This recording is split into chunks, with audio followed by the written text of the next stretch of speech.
कुणाचा काय हेतू आहे निवडणुकीला सामोरं जाण्याचा हा सुद्धा स्पष्ट होतो।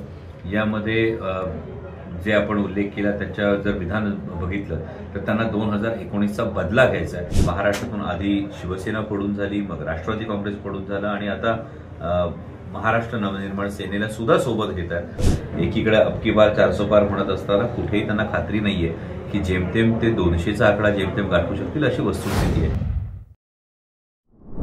निवडणुकीसाठी म्हणजे 2019चा बदला घेण्यासाठी जर ते उभे राहत असतील तर का एका सर्वसामान्य शेतकरी कुटुंबातल्या मुलाने लोकसभेत जाऊच नाही का, की फक्त परदेशात कंपनी असलेल्या माणसाला जायचा हा अधिकार आहे? हा प्रश्न माझ्यासारख्या सर्वसामान्य कुटुंबातल्या तरुणाच्या मनात येतो। आणि दुसरी महत्त्वाची गोष्ट म्हणजे कुणाचा काय हेतू आहे निवडणुकीला सामोरं जाण्याचा हा सुद्धा स्पष्ट होतो।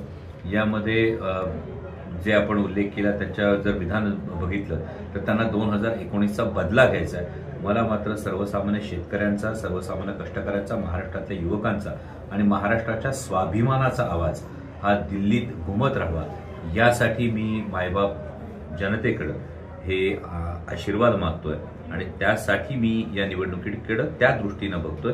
मात्र त्यांना जर हा बदला वाटत असेल तर मायबाप जनता सूद नाही। तर मला वाटतं की कोणी महायुतीसोबत जाणं हा ज्याचा त्याचा वैयक्तिक प्रश्न आहे, पण या पद्धतीनं जे प्रकार सुरू आहे त्यामध्ये भारतीय जनता पक्षाचा कुठेतरी कॉन्फिडन्स हा पूर्णपणे खचलेला आपल्याला दिसतोय।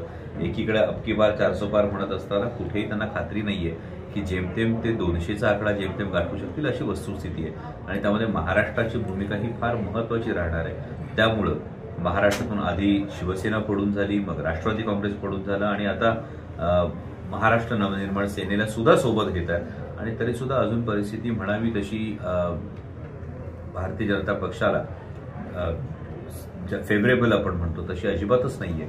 महाराष्ट्र हा कायम विचारांच्या मागे उभा राहिलेला आहे, तो पुरोगामी विचारांच्या मागे उभा राहिलेला आहे आणि महाराष्ट्राचं जे एक स्वाभिमानी बाण आहे हा येत्या निवडणुकीत हा नक्की दिसेल।